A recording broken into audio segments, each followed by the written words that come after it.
Welcome to Crossing Darkness, a podcast about gaming that normally focuses on the world of darkness.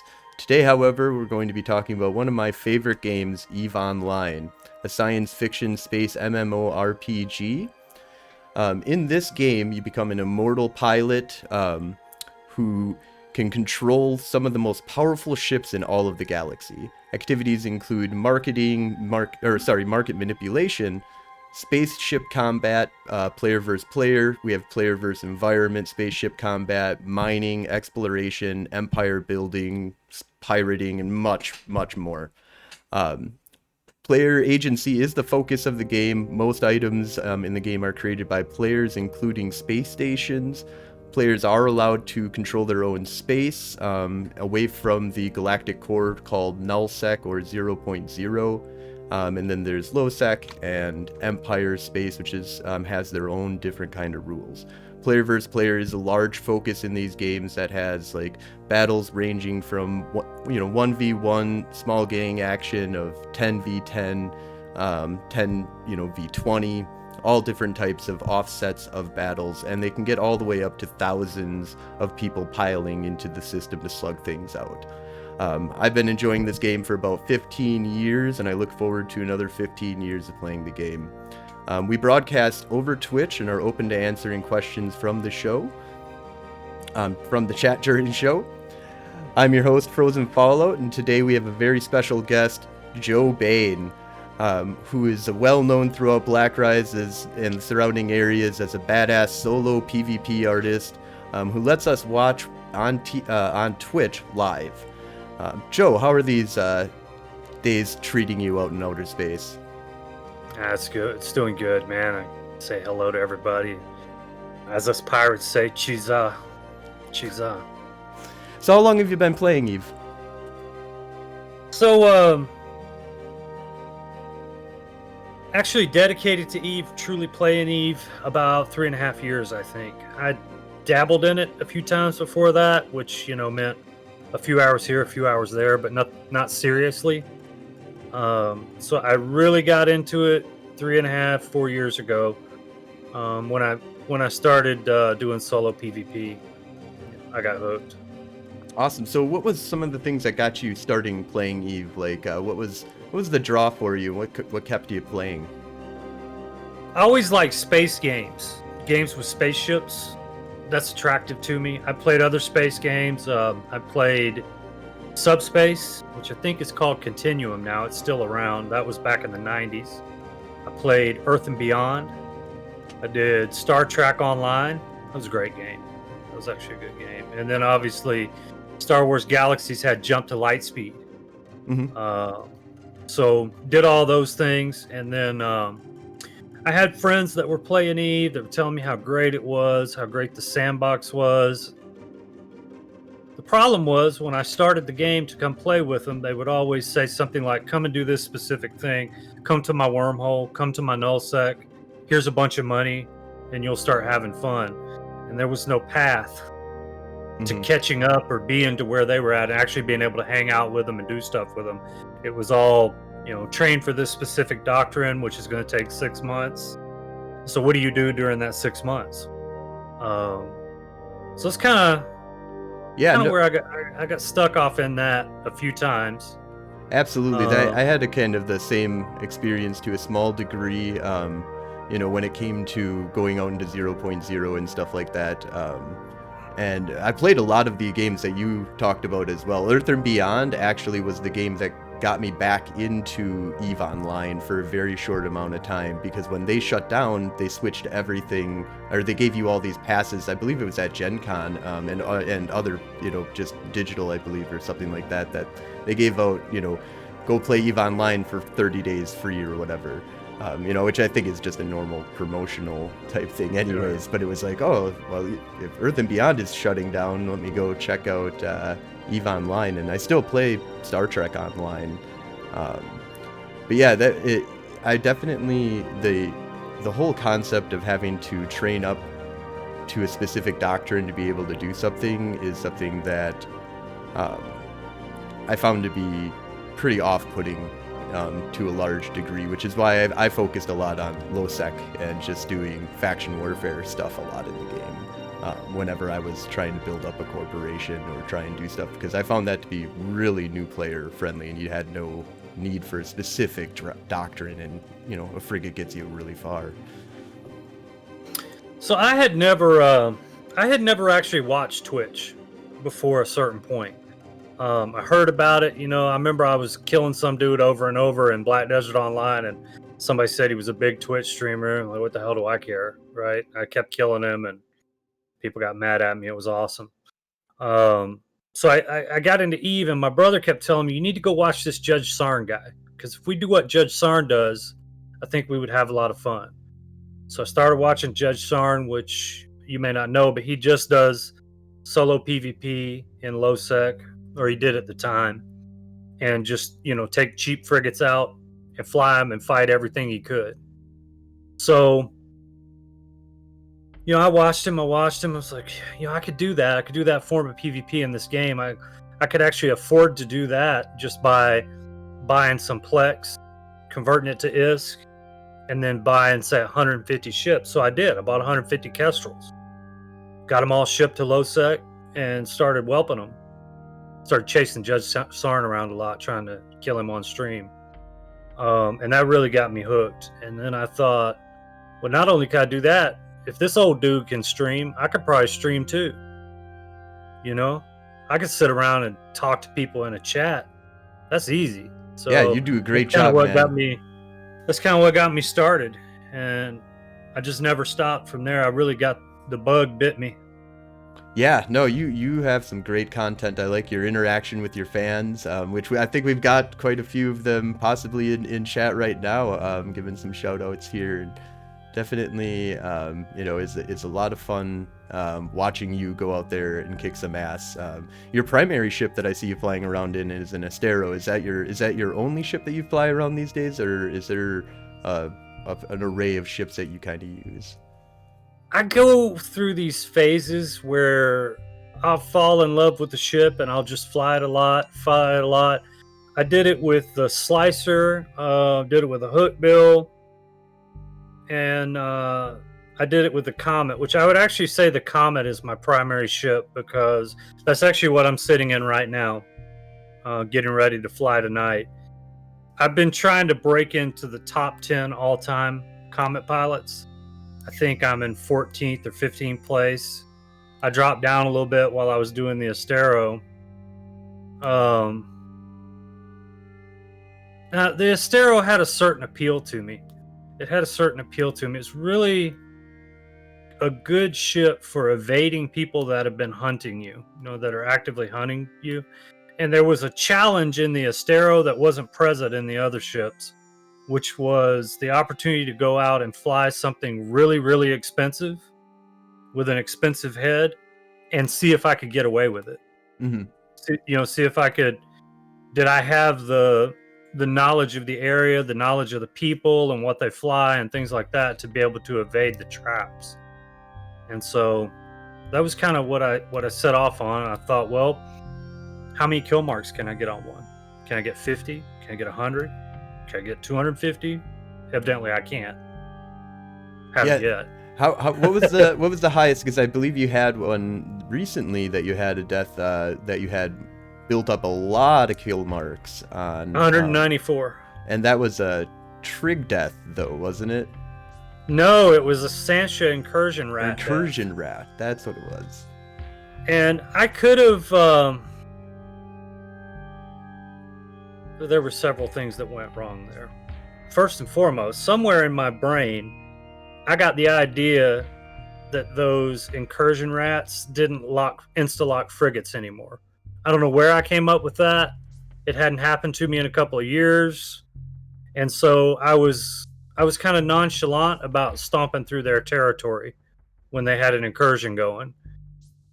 Number two, when I got locked up, I started burning back to the gate, but I didn't overheat my prop. And if you rewatch the video, you'll see that I only needed 1 or 2 more seconds, and I would have 1 or 2 less seconds, and I would have made it to the gate. Yeah, you were super close. Super close. Super I close, was watching. you I was like, oh man. Yeah, and so I could have got away that way. And number 3, when I warped to warp to the other gate, I didn't activate my cloak. I was busy talking on stream. I forget what we were talking about, but I was into the topic. And so, what can we say? I got killed by an NPC, but no player could kill it. That was pretty. It was a pretty impressive ship, and I'd seen you've been going around so much and just kicking ass. And when that thing went down, it was just like it was just such a bummer that it was NPCs. But that kind of is an interesting thing about EVE Online, is that you can die with a really epic, awesome ship.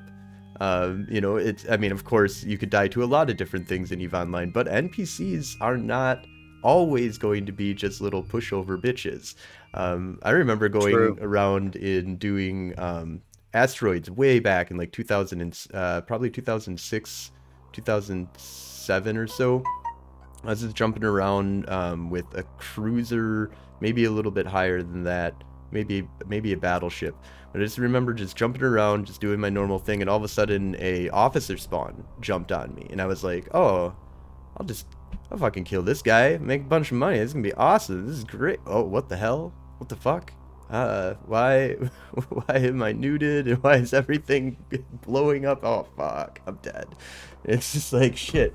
Now, of course, you know, you can definitely kick the shit out of officer spawns pretty easily these days. But I just remember being a newbie and being like, oh, NPCs are just pushovers all the time. And then all of a sudden you meet one that's like, nope, that shit's real. Yeah, no doubt. It's with any ship, you never know the time or the place. Yo, with that Estero, I was legit, truthfully. Once in a while, I was having bad dreams at night about how I was going to lose it. And in those bad dreams, you know, I was always losing it some stupid way because I made a mistake. But never at any point did I think I was going to lose it to an NPC. Yeah, no, oh man, I have dreams like that all the time about like, oh, I've been doing really good, I haven't died in a while. Go to bed and all of a sudden you wake up, you're like, oh shit, I just died like 15 times in my dreams. What the hell just happened? I always, a lot of people tried to get that ship. A lot of people tried to bait me in that ship and everything. And I never understood why they didn't just set up a smart bomb trap, because you know, that Estero would have died to smart bombs, no problem. No problem. Yeah, I guess. And nobody ever did. I mean, well, of course you didn't just warped around to gates from what I saw, you know, all the time. You know, you took different angles to a certain degree, so, but you could set up a trap for sure that could catch you. Yeah, I always took an angle. I always warped to a safe and then warped to the gate. I'm actually really surprised at how well you're able to do while streaming, and how, you know, the EVE community doesn't seem to be very stream snipey. How do you feel on that? Because I know I'm on a, you know, whenever I stream, I'm definitely not getting, you know, as much views all the time as you are. So you're somebody that's constantly being watched by people. Do you feel like you're constantly being watched by your enemies? Yes. Yes, but I watch my enemies more than they watch me. I mean, that is truly the secret. If somebody's getting after me, I put some intense research into what they have going on, and I try to kill them before they can kill me, or I set up a trap for them. I've had really good success with that. When I first started streaming, first year and a half, I was getting stream sniped all the time. It was constant, never ending. And so I learned, I adapted.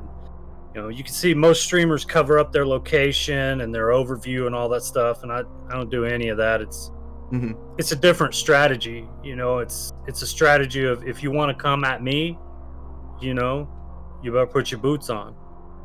You know, you need to put your boots on, because it's going to be a fight.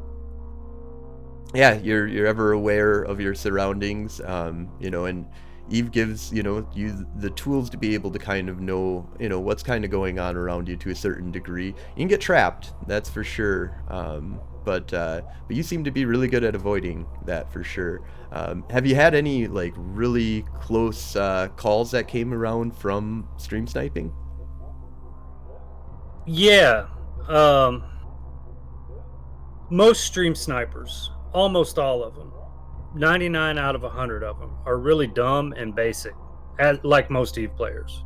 Number one rule of Eve is most people are dumb. People are just dumb. Otherwise, nobody would be taking Punisher bait anymore, right? But they always do. But those others, they put time and effort in it. With that last Estero, I had one specific guy after me, and he was using really expensive, really good bait on alts that didn't have any kill history. He was setting up the bait in systems that I would normally go through. So he was doing a really good job, but he was also making some mistakes at the same time. It wasn't just that he wanted to kill me. If he would have been content with killing me, he would have got me. But he wanted to kill me in a specific ship. He wanted to kill me in his Dragoor. And so he was making the whole game infinitely more difficult for himself. So I was basically running my route, and I just had an alt ahead of me. And if I saw the Dragoor, I knew something was going to be bait. And didn't take the fight. It really wasn't terribly difficult, but he did almost get me a couple of times. There was 3 times over the course of a couple of months that I ended up tangling with his bait. One of those times I couldn't get away. It was a Merlin, and a micro warp drive Merlin. I couldn't get away from it. It had me pointed, and for a reason that I'll never know, he just dropped point. I don't know if he capped himself out. I have no idea what happened, but he dropped point, and I was able to warp away right as the Dragoor was landing. Oh. So I thought for sure that particular time I was gone. I'm 99% sure that I wouldn't have been able to deal with the Dragoor. I think it's too much. Mm-hmm. Yeah, I think it was too much. Interesting. Even for that blingy Estero. Wow, yeah. So would you say that a lot of your art of solo is picking your fights? It sounds like you go into a lot of effort to know what you're fighting, and do you do like looking up people's kill boards before fighting them sometimes, or are you a little bit more, let's just see how this goes? So I used to look everybody up. Well, there was a period of time where I didn't look anybody up. I just fought everything. And then when I started actually trying to stay alive, toward the end of my Comet runs, I was looking everybody up. And then I realized that the secret to staying alive in Eve, it wasn't what they're flying. It's who it is.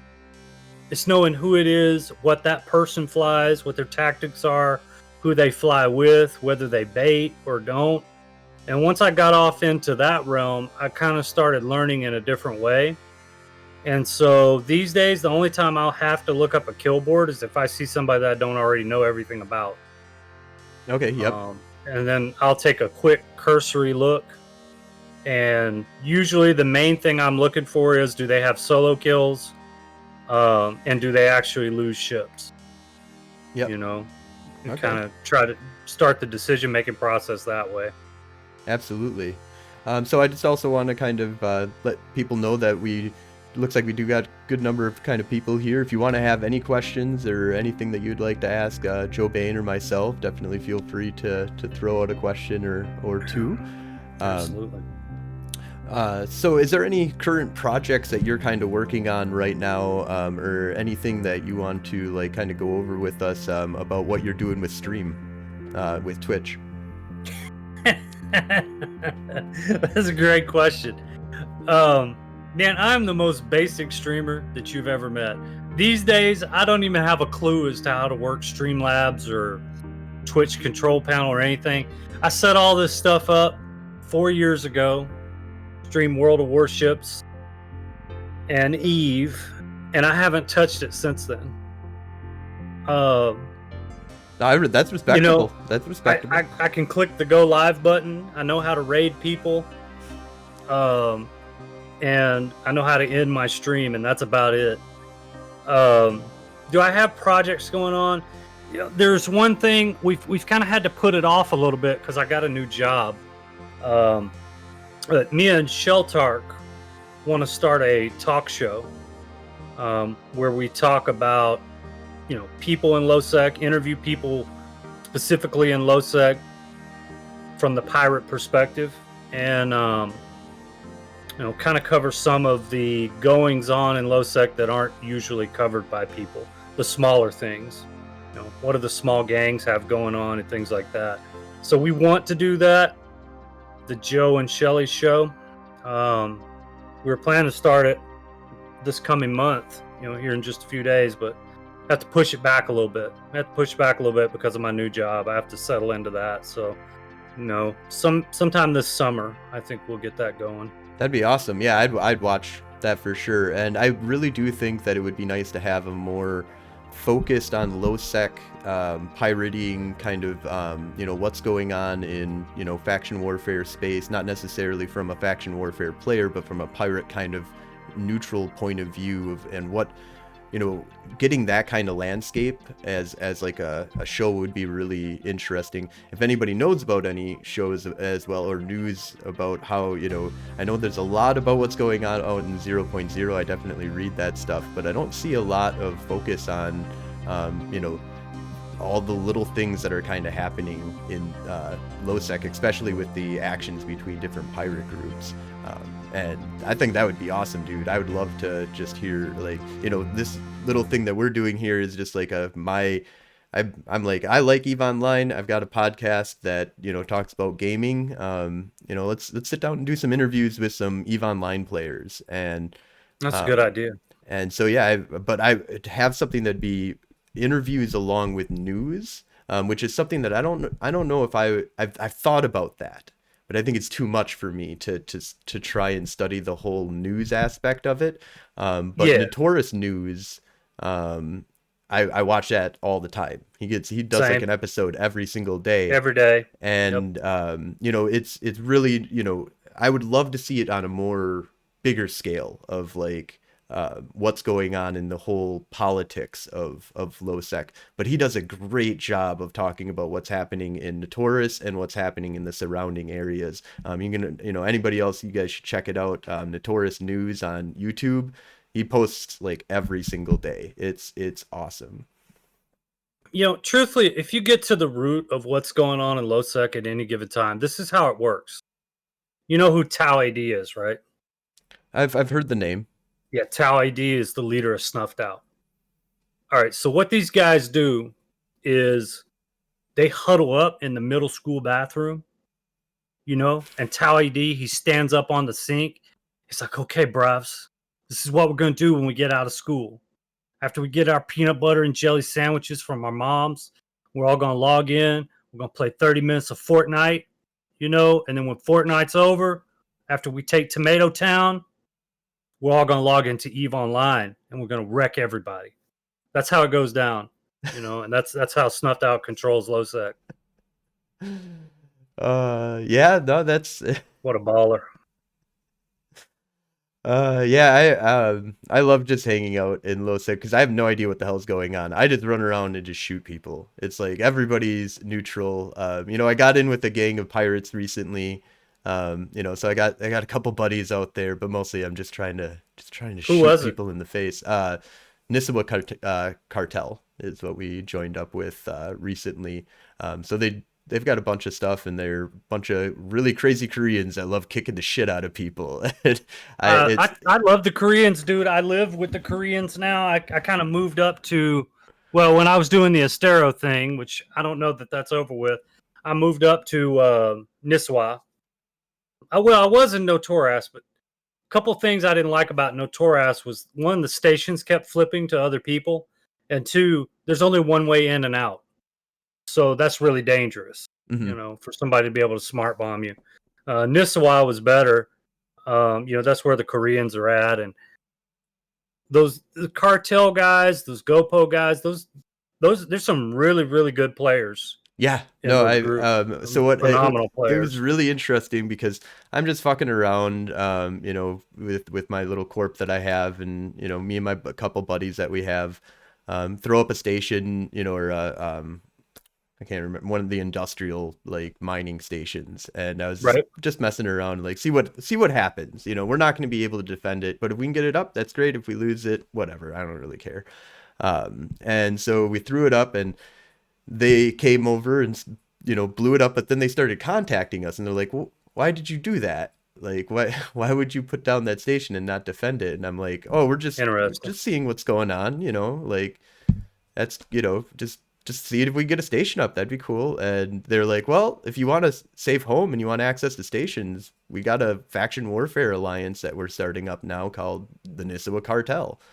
Go ahead. And I'm like, oh, I mean, we got a language barrier, but a lot of you guys speak English, and um, I can use Google Translate for a lot of stuff. So, I've got nothing better to do right now. So I joined up with them, and they've been starting to do a lot more, getting a lot bigger and getting a lot more active. And I was really surprised. I really, really love running around with those guys. They are hell bent on killing shit. It is so much fun.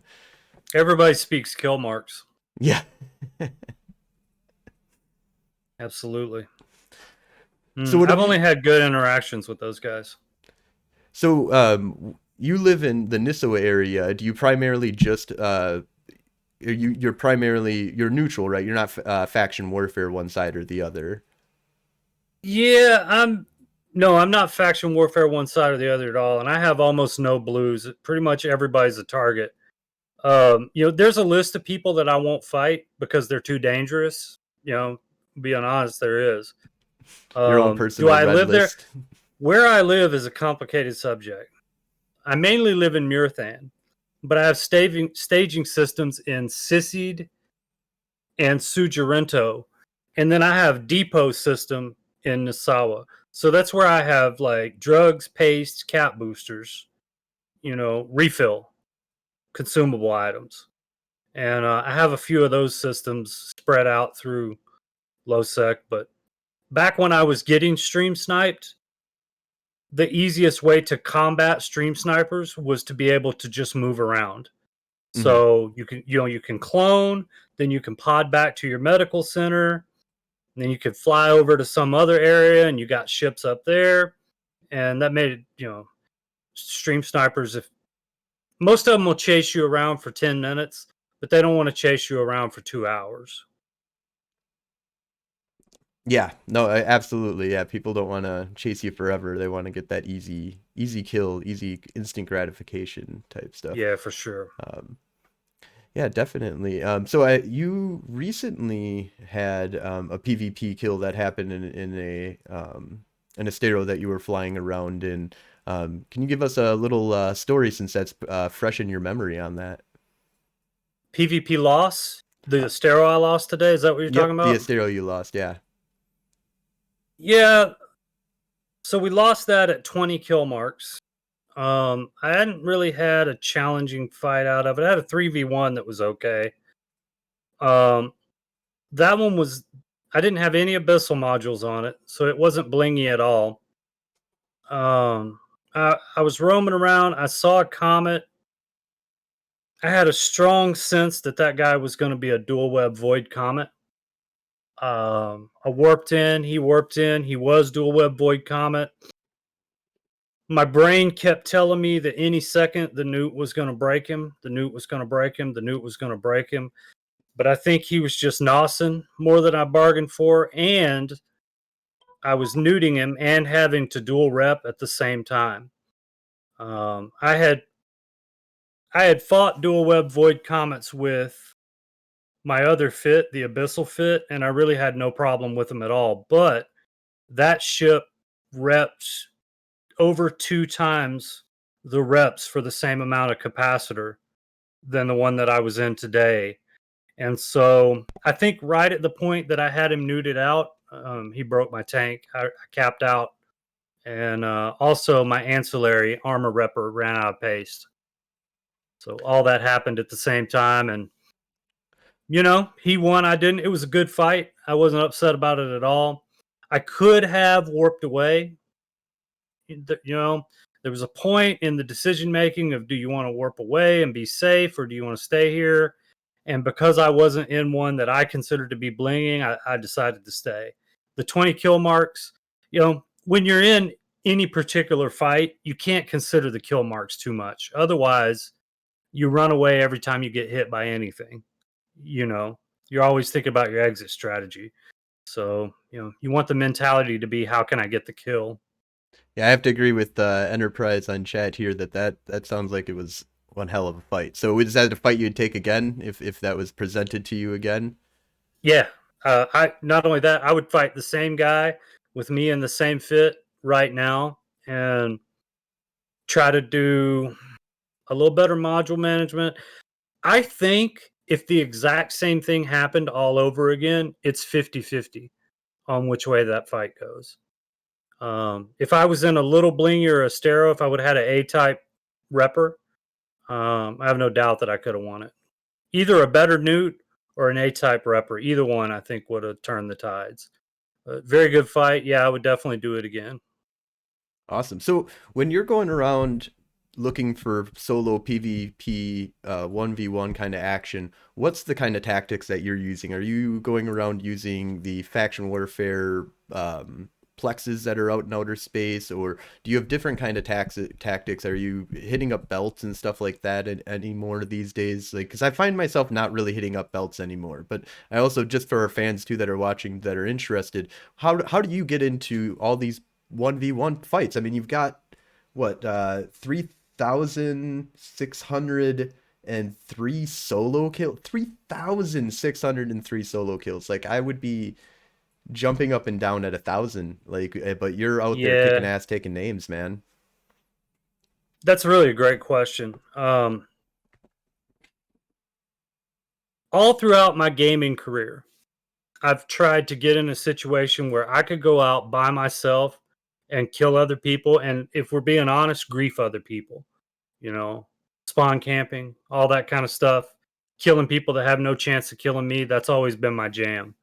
Whatever gets them rattled and mad, pissing off housewives. So Eve is your game, man. Like, right there. So the first thing that you got to realize is most people are driven for the kill. Most people, the whole reason they're playing, they want the fight and they want the kill. And those people get dissatisfied and go away. Whereas I'm more about the hunt. I enjoy the hunt. For me, it's like sitting in the tree stand waiting for the deer to come along. And so, I watch things. I look for patterns that are going on, which with faction warfare, there's always patterns. Do I fight on belts? I'll pop a venture on a belt if there's nobody else around, but I typically stay away from them because it's too easy for somebody to set up a bait on a belt. Anywhere outside of a plex is an easy way to bait. So yeah, I try to fight in the plexes. With the Estero, my main strategy was to find a busy faction warfare system, which means not only is it going to be busy with faction warfare people, but it's going to be busy with pirates who are trying to farm them. Like and then I would cloak. Yeah, like Tama. Tama's not good for the Estero. We could get into that. Tama's not good for the Estero, but adjacent systems, Kadama for sure, Right Sato,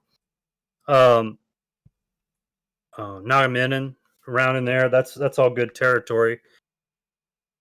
I would cloak off of the plex and I would wait for somebody to come that was going to do something with the plex, whether it was a pirate setting up or a faction warfare. And then I would watch the gate, and when they took the gate, I would decloak and take the acceleration gate. And then my cloak lock timer would be off by the time that we landed. Okay. So that was kind of the strategy for catching people. Oh, strategy that's nice. for catching people. And I'd never seen anybody do that before. I don't know how I got into doing that. Yeah, I do. I do. I was what was his name? Shit. I was playing with another guy, G-Dubs. It's G-Dubs, really good player. And he was working the plexes, and I was just kind of following him around and hanging out outside the plex, and then I would slide when the other people would slide. And then I thought, man, if I go to a busy system, if I can find an active system, I could do this without him there, and I think I could catch a lot of people. And I tried it and it worked. I was able to do it. It was a really good strategy. Those other the other 2,500 solo kills, those mostly came from places like Tama. I bet Tama's still my number one all-time system, and that just comes from fighting everybody, taking the good fight, taking the bad fight, just trying to get the kill by any means, and not really caring if I lost my ship. Certainly, when you're in that mindset versus the Estero mindset, you get more fights, you get more kills, you get more solo kills, Yep. and you lose more ships. Yes. Yep. So yeah, that's kind of what I do to a certain degree. Is my kind of setup is I'll get into a frigate, or a destroyer. So I've got two main ways that I kind of try and get into PvP in this game. And I'll do a bunch of other stuff too, but I have two main ways that I try and get in. It's like I'll go in with a frigate, like an Aetron, close range blaster fit, little bit of kitey in there, and I'll go to the novice and I'll warp in and I'll just sit on the button. It's if you're neutral, it's nice for fights, because you don't have to deal with the NPCs, which they're not really that nasty at all. But you can just warp in, sit there, and you're right on top of the button right when people come in on top of you, and you just watch your D scan at 1 AU or 0.5 AU, and you'll see everything that's coming to you. You can be aware of whatever target is coming to you. Nothing bigger than a faction frigate is going to be able to get in to this plex, so you know that you can discard anything else that's outside. You always know what's outside of your thing. And if you're keeping a vigilant, you can even catch cloakies and stuff like that, because there is a possibility once they land, they'll decloak on top of you, but you kind of want to, be a little bit more aware of what's happening, because it allows you to pick and choose your targets at that point. The other thing that I'll do is very similar to that, is either I'll be outside of the plex, because if you warp to a plex, you can't warp on top of somebody else, even if you've scanned them down, or even if you have a buddy that's right on top of them. If they're 300 kilometers away from the outside of a plex, you'll always land on top of, within 100 kilometers of that plex. I believe whatever your warp to is always lands you on the faction warfare plex. I didn't know that. So I'll take a destroyer and I'll burn out. And you can see this when I had a billion Iskin plex that I threw into a thrasher. And I called them cockbag thrashers. They're basically big, giant guns. They have two damage mods, a point of a enhancement to your sensor booster, micro warp drive, and all guns, howitzers. And you just burn off. And then when the interceptor says, "Oh, I'm going to go to him," because a lot of people don't know the mechanics, I'm just going to go to him and I'll have my buddies warp on top of me. Well, they get to me, their buddies don't warp on top of them. They land, they're going in for the point thinking their buddies are going to land on top of them, and you just burn them down like they didn't exist. And that can get me a lot of really good kills, and it keeps you knowing what the hell's going on. You get to see a lot of fights that are happening at the warp-in point itself, but you're safely 300 kilometers away, and you just wait for that interceptor to come after you. Sounds like a good strategy. I like that. Yeah, I love how there's a lot of different kind of things that you can kind of do in EVE Online. Like there's gate camping. So do you partake in gate camping at all? No, never. So I don't have anything against it. I always looked at it like you were talking about hunting from a deer stand type thing. I always thought of gate camping as fishing, where you're just sitting there waiting, and then every once in a while a shark can jump out of the ocean with a bunch of other sharks to try and eat you. But for the most part, you've got your radar, your scout ahead and stuff like that. You can kind of see the sharks when they're coming, get the hell out of there.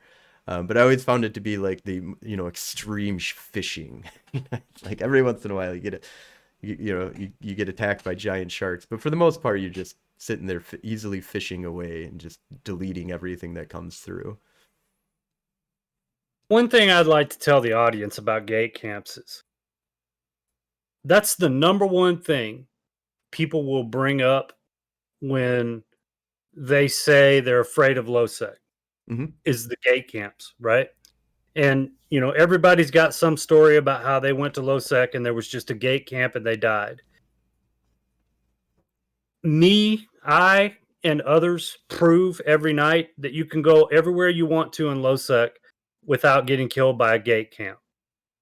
So the thing is, almost all of these people were in Jita and went to Tama via Norvikaiken. Yep. Okay, well that's always camped, but it's 4 jumps and they can't resist it. And you tell them, if you would just go around, you know, there's there's 100 ways to go into the war zone without there ever being a gate camp. Or they go Do Dixie to Old Man Star. Well, that's also always camped, Mm-hmm. right? Or they go in through Kanaka, which is also always camped.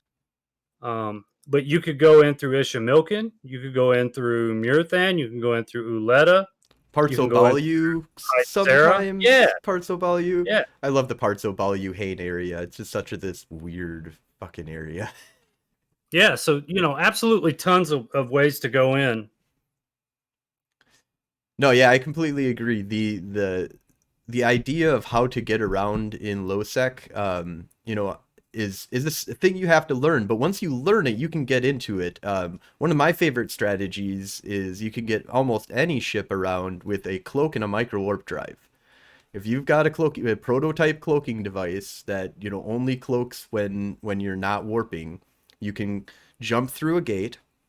As soon as you are on the other side, you will hit the align button, you hit the cloak button, and then you hit the micro warp drive button.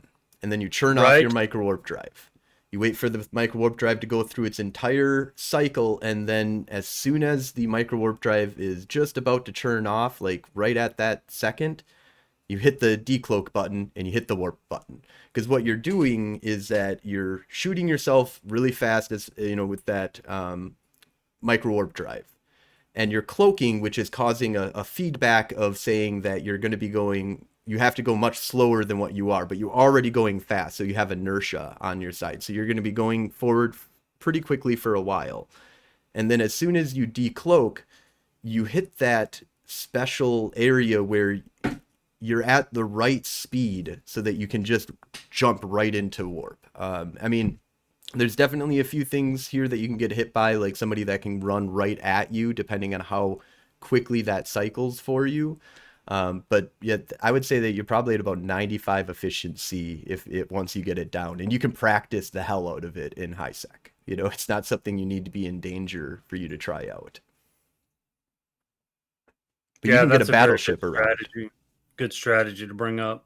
And I've had a lot of people bitch at me and say, in local, like, that's fucking cheating, like that's an exploit. And I'm like, go ahead, report me. I've done this a lot. I've looked it up. It is not a fucking exploit. You can totally do this.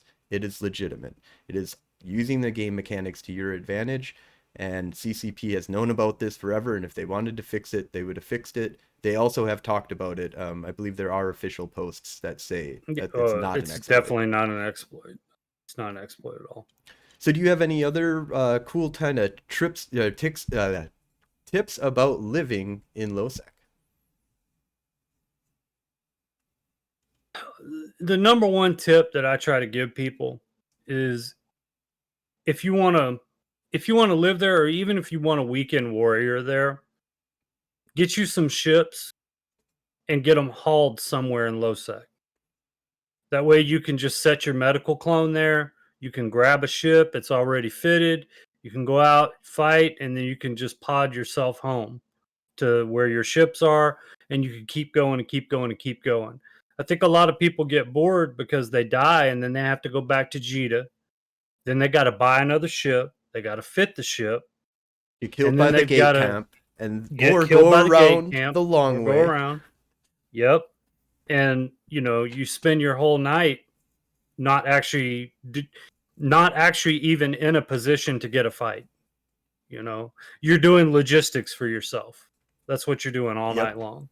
Yep. And So that's something that I definitely have come subjugated to. One of the things that I've done to try, because I don't know, I'm always shitty at trying to get people to like go to Black Frog, figure out the whole thing to get shit to my stuff.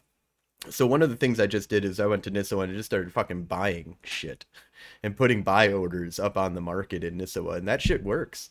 Like I I mean, do pub contracts. yeah, pub Yeah, pub contracts. Yep. contracts. Join the Haulers channel. They've got a little blurb there about how to do it and what to charge. You can get a jump freighter from Jita to Murathan, which is 2 jumps for the jump freighter right now for 275 mil. So 320,000 M3 for 275 mil. One of my friends said that he was getting into a lot of hauling and stuff like that, and he was like, you might be able to do it a lot cheaper depending on what you need for what you're doing, but the same size can be done by or not the same size, but multiple trips can be done by the smaller haulers, and it doesn't use jump freighter fuel then. So he was saying that he was charging a lot less on his prices. I don't know what other people were charging for the deep space He's a freighters fool if or he's deep- doing that, because you got to think the whole thing about the jump freighter is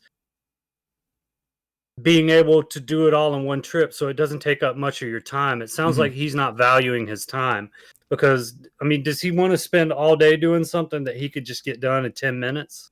I guess his reasoning was is that he was doing it well at work and shit like that, where it was just, he could just easily kind of fly it around, and then it was a little bit more, it had the danger element that he liked of you had to jump through into Lowsec and stuff like that sometimes.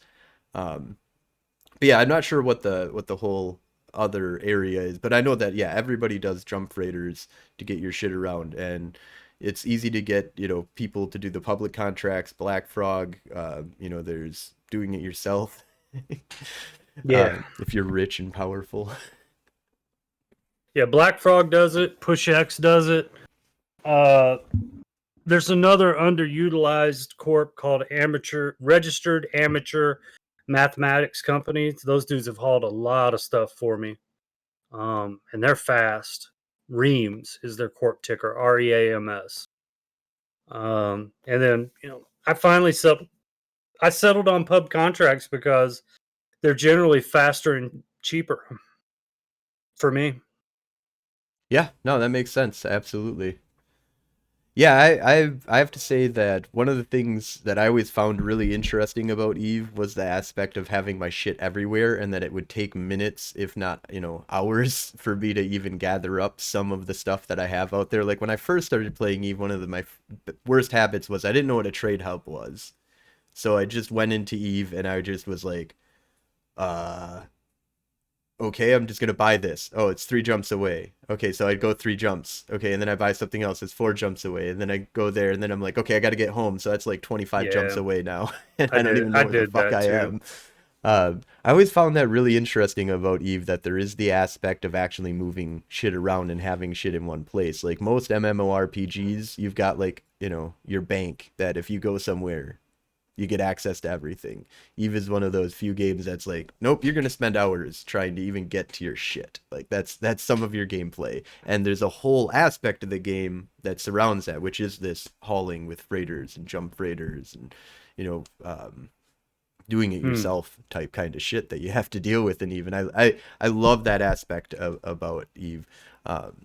Is there any aspects about Eve that you feel could use a lot of work, or that that you think are extremely highlighted as the things that keep you playing this game? We have to mention that faction warfare needs some work. Absolutely. I have a totally different opinion than all of the talking heads about faction warfare. They're always saying that the problems with faction warfare is citadels and things like that. I mean, for me, my personal experience was, first I had a standings problem. So I had to solve my standings problem to be able to go into faction warfare, because I'd been doing PvE and I wrecked my standings and didn't even know. Yep. And then I discovered, oh, well, if I want to join faction warfare, I have to leave my corp and join a different corp. Mm-hmm. Yep. So I basically have made all these friends, and now I have to abandon my corp and my friends, as Povo just said in chat. Absolutely. And okay, Well, now when I do that, suddenly I'm locked out of all the stations where I have my stuff. I can't dock in those stations anymore.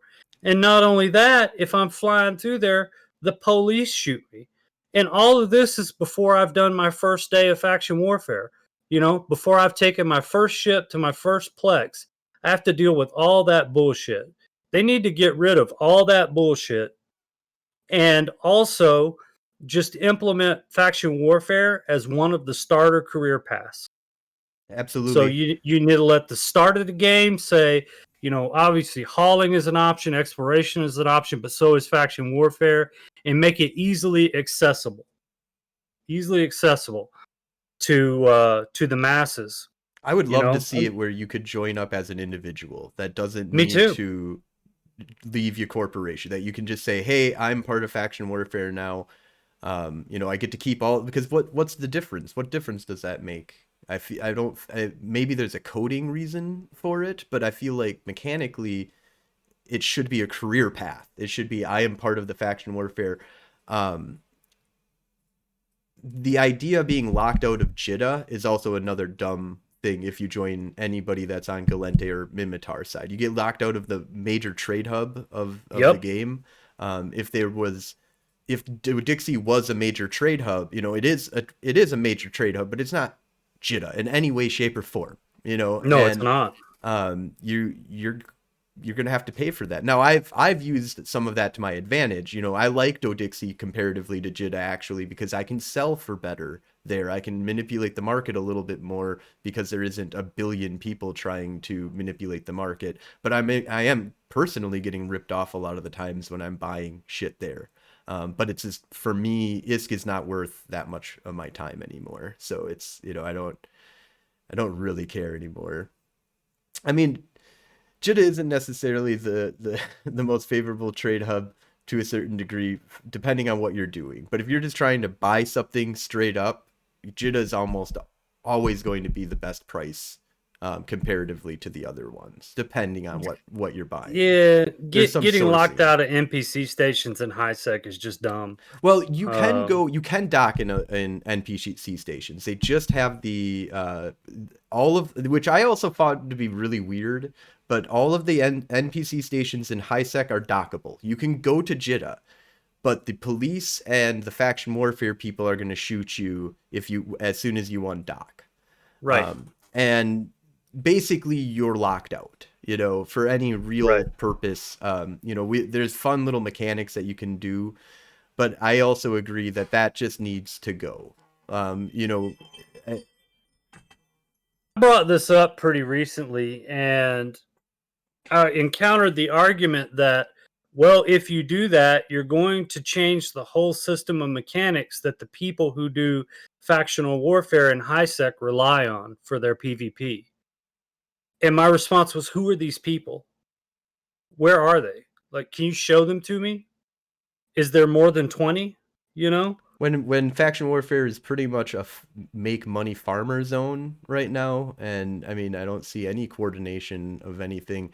Just make it an open fucking faction warfare. Like you Yeah, join a I war agree. that you go to high sec, you can get shot at, like, but not by NPCs.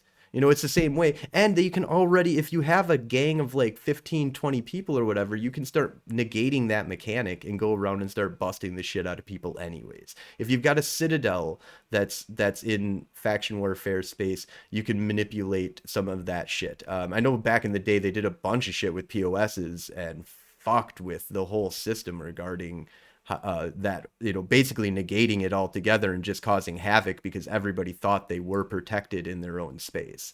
Just remove the police, keep it a war so I can go shoot you, and yes, everywhere is dangerous for you. It makes every trade hub dangerous, but it already technically is. It just is, you know, It's a there's a good idea. barrier right now, and it just Removing the makes more police. sense. But yeah, Yeah, so faction warfare, I think that's from my perspective, that's probably the better thing that they could do for the game. And I think it's a much you better know, new player experience idea than fake skills for for a while or whatever. Not skill points, but skills that they're letting Yeah, people buy right now. yeah, Like, we have to see how that plays out. I don't. not a big fan of that concept. I think spending a lot of time and effort on the new player experience immediately after the tutorial, and making faction warfare to be something that gives you a really good idea of what it's like to be in a combat. If you want to go into war right away, you should be able to jump into faction warfare and then just go off to do some PvP and make I some money. agree.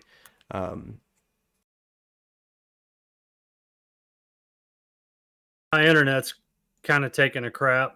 Yeah, I think something's going on with my internet too. Oh, Yeah, is it mine or yours? It could be it could yours and could be not mine. mine. Could be mine. Um, all right. Well, I think what we're gonna do here is we're coming up on an hour, anyways. I definitely want to get you back up onto the show here at another time for sure. I don't. Yeah, I would do that. I would definitely do that. Yeah, awesome. It's been really great talking with you, dude. And before we go, hopefully we can keep things stable here for a little bit. But do you have anything that you want to, um, any shout outs that you want to give, or anything that you want to talk about before we head out? Uh, I would like to tell people that, a lot of your audience doesn't even play Eve. Eve is a great game. You give it a try. Don't let anybody tell you what you can't do. You can start Eve, and in just a few weeks, you can be out viably doing PvP and learning. Go take fights. Try to learn one thing from every fight, and just have some fun. Don't take Eve so damn serious. That's the thing. Don't be so serious about it. Shit, it's just a game. It's just a game. I have to agree. I get excited when people are too serious. Like the hate mail that I get sometimes for high sec ganking or something like that is just, it's like, man, you take this game way too serious. This is the game. If this wasn't a video game, I totally understand. You'd be mad at me for ganking you outside, but you're playing Eve. You signed up for death and mayhem, man. Like, this is not. Yeah. This is what the game's about. So awesome. All right. So definitely check out Joe at twitch.tv/Joebane. He does some really great streaming, and you get to see some awesome PvP action out there. Some other shout outs that I'd like to give is to some of our fellow podcasters out there: Twin Cities by Night, Midnight Express, Utility Muffin Labs, Darker Days podcast, and Mage the podcast. Are all kind of World of Darkness, although Twin City by Nights is more of a actual plays. They do a lot of actual plays, but a lot of these are World of Darkness kind of podcasts that do some really great things. If you want to check out these podcasts, we'll have some links in the podcast when we get that put up as well. Also check out Strength in Gaming. They do a lot of really great kind of actual plays and podcasts as well, so definitely check them out. If you enjoyed what we're doing here, give us a follow on Twitch or YouTube or on Instagram if you want to check out my kittens. They've got a lot of pictures of those up there. And then you can follow us on Twitter. I don't really use Twitter too much, but we're there. We have that. And don't forget to tune in to our game of Mage the Ascension Techno Gate on Mondays at 7 p.m. Central Time on twitch.tv/Golden Age Stories. And remember, that's Golden spelled Guldan. Before we go, is there any questions that we have from the show, or any questions that we have from the audience before we wrap up here? Anything? Yeah, sure. Thanks for having me on too, man. Yeah, this has been great. A good experience. Very relaxing. Yeah, I had a lot of fun, man. This is I really want to have you back on again. I feel like I'd be happy to. If we didn't have internet issues kind of going on, I think it's on my side. I probably just would have rattled on with you forever. So maybe this is just the spirits telling me to. All right, it's an hour, Josh. All right. Hopefully we got most of that. So I'll see what happened with my connection here, but. Awesome. Thank you all for watching, and have a great day. Have a good night.